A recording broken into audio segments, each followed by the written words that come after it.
of winter weather happening. Of course, this is happening and it'll be there for a while. We'll join Trooper Tod Hileman right now. He's in western Kansas. It sounds like he's just a little bit farther near Hayes. Good afternoon, Todd. How are you doing?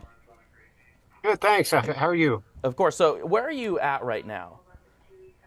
So I'm right outside of Hayes. I had just kind of waiting for the weather to arrive in our area. So Yeah, of course. I know that it's kind of been along that Colorado Kansas border and even up near the Nebraska border. And I know down southwest as well, there's some icy roads if you're on any of the roads out there. Have you made it any farther west than Hayes right now? I did. I made it to just east, or I'm sorry, just west of Waukene earlier this morning. And that's when everyone in that area started headed to the far west, out in the Oakley, Colby, Goodland area, because that's where we're getting hammered and slammed with slide offs and crashes. Of course. So there are some, I guess, accidents happening right now. People are it's kind of slick out there. It is, very slick. That wind is, horrendous, and it's just blowing the snow right across I-70, creating that black ice. And so right now, fortunately, it is lighter traffic because it's a Monday, but it's still enough traffic to cause us some major headaches. We got about currently looks like we have about 10 calls open for people who are either crashed or slid off, and I know that there were a lot more this morning. So And those 10 calls, is that kind of in the northwestern section of Kansas? yeah, it's mostly out between Oakley and the Colorado state line. Oh, So okay. And are you starting to see it move farther west? uh, well, it started to show up farther east here. Okay. We were getting some freeze and drizzle here in Hayes just for a while, and then it shut off. And so um, hopefully it doesn't hit us as hard as it does out west, because once that happens, that's the prelude to shutting the interstate down is when we get overwhelmed. Yeah, I mean, I was going to ask about that. Are there any signs of having to shut I-70 down? I I know it's been discussed, but nothing has come of it yet. So Yeah, do you know when there will be possibly an update on that? yeah, I couldn't tell you that. Okay. That's you could get a flip a coin and see on one of those things. It just Yeah, depends on what definitely. happened. Of course. I guess for anyone wanting to travel I-70 right now, maybe they're out and about, or anything in western Kansas. What are you kind of saying right now to them?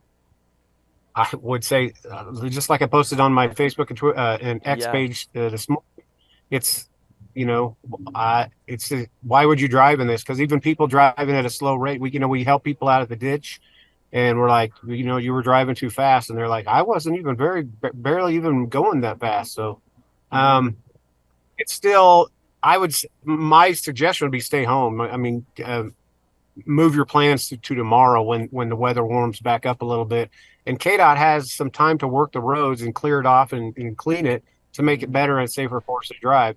Yeah, But I know you get that. so many cars. Go ahead. So, sorry, I know that you shared earlier of that truck in the middle of the interstate on I-70. Did you make it out Yep. there to Mingo? No, that was set to be my Captain Phillips out here. He's out there, and that's a KDOT camera picture Yeah. anyway.